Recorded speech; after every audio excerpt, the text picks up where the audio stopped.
ইরানের সাথে যুদ্ধবিরতির পর গাজাবাসীর ওপর যেন আরও চড়াও হয়েছে দখলদার ইসরায়েলি বাহিনী। ফিলিস্তিনের অবরুদ্ধ গাজা উপত্যকায় ইসরায়েলি বর্বরতায় বাদ যাচ্ছে না সেখানে অবস্থিত ক্যাফে, স্কুল ও ত্রাণ বিতরণ কেন্দ্র। সাম্প্রতিক বিমান হামলায় আরও ৯৫ ফিলিস্তিনি নিহত হয়েছেন, আহত হয়েছেন আরও অনেকে। স্থানীয় সময় সোমবার গাজা শহর ও উত্তরের বিভিন্ন এলাকায় এসব হামলা চালানো হয়। এর মধ্যে শুধু আল বাকা নামে এক সমুদ্র তীরবর্তী ক্যাফেতেই নিহত হন ৩৯ জন। আল জাজিরার প্রতিবেদনে বলা হয়েছে, কোনো ধরনের পূর্ব সতর্কতা ছাড়াই সেখানে যুদ্ধবিমান থেকে বোমা ফেলা হয়। ক্যাফেটিতে নারী ও শিশুসহ অনেকেই জড়ো হয়েছিলেন একটি জন্মদিন উদযাপন করতে। সেখানে নিহতদের মধ্যে রয়েছে এক সাংবাদিকও।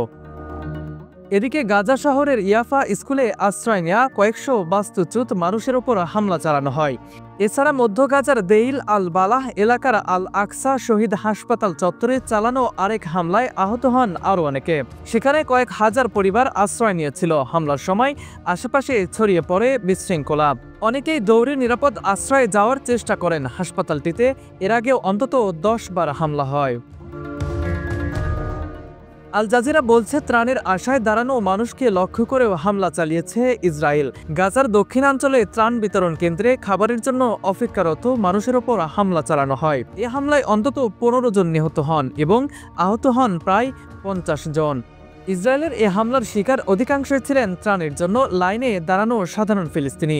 জিএইচএফ গত মে মাসের শেষ দিকে সীমিত পরিসরে গাজায় ত্রাণ বিতরণ শুরু করার পর থেকে এসব কেন্দ্রে প্রায় প্রতিদিনই প্রাণহানির ঘটনা ঘটছে। এখন পর্যন্ত এসব হামলায় অন্তত ৬০০ ফিলিস্তিনি নিহত ও ৪,০০০-এরও বেশি আহত হয়েছেন। সামিউল আলিম, পুন্ড্র টিভি নিউজ ডেস্ক।